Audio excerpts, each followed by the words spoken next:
Kilala ang Quiapo, Maynila bilang isa sa mga sentro ng pananampalatayang Katoliko sa bansa. Pero sa palibot ng simbahan, batid pa rin ang mga sinaunang paniniwala at ritual. Dahil sa mga ibinebentang agimat at anting-anting. Narito ang report.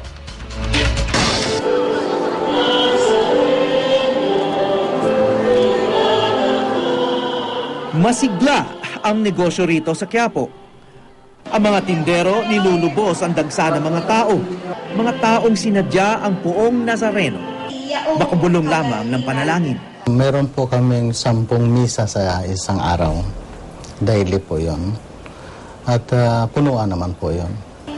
According to their experiences, dinidinig ang kanilang panalangin.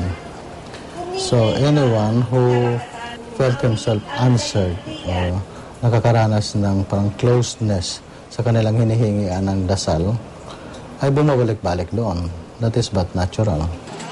Pero ang mga negosyong nakikita ng mga debotong binabalik-balikan ng Poong Nazareno, hindi lahat sang-ayon sa pananampalatayang Katoliko. Nariyan ang mga agimat, lucky charm, at maging mga tuyong dahon na gamot umano sa kulang. Kung hindi matumal, ang mga tinderang ito kumikita ng abot sa 3,000 piso kada araw. Marami rin bumibili at nagsisindi ng mga kandilang ito na 20 pesos kada isa. Ang pink po lab, ang ato po peach, study, ang yellow head po. Ang green financial, ang blue peace of mind, ang puti po wish.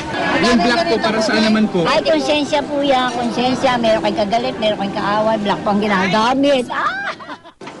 Ang debotong si Emma, walang nakikitang masama rito.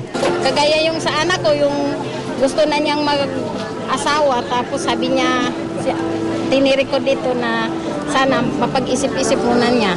Tapos tumalab naman, Oo. Hindi muna nag-asawa. Hindi muna siya nag-asawa, nag-intay pa siya ng tamang panahon. May Nazareno naman, ba't kailangan niyo pa magtirik? Hindi, pumunta din ako doon. Para naman sa mamugulang si Aying na deboto rin ng Nazareno, higit pa sa hanap buhay ang kanyang pamamalagi rito. Yung darating sa atin, pagsubok lahat yan. O, diba? Ang miracle na lang sa atin ang Nazareno. Kaya dito sa lugar na to, napaka-milagrosa. Yan lang masasabi ko. Yan ang aking ama. Lahat ng anak ko dyan ko inano. Kasi yan ang ano ng magulang ko, yung Nazareno. Ang simbahang Katolika, ipinagbabawal ang paniniwala sa mga hula at anting-anting. Pero sa gitna ng mga ganitong gawain sa paligid ng simbahan, aminado silang hanggang pagpapaalala lang ang kanilang magagawa. We do not promote it. We do not even like it. That's the kind of things that they are selling. Pero we have no way of telling them na huwag itinda dyan. Dahil it has been long-time tradition ng mga nagtitinda din dyan. Nauna pa sa amin ang dihamak ang mga yan. Sa mga bilihing ito sa Quiapo mababati, na buhay pa rin ang mga kagawian ng isang sinauna at katutubong sistema ng mga ritual at paniniwala bago pa man dumating ang Katolisismo sa bansa.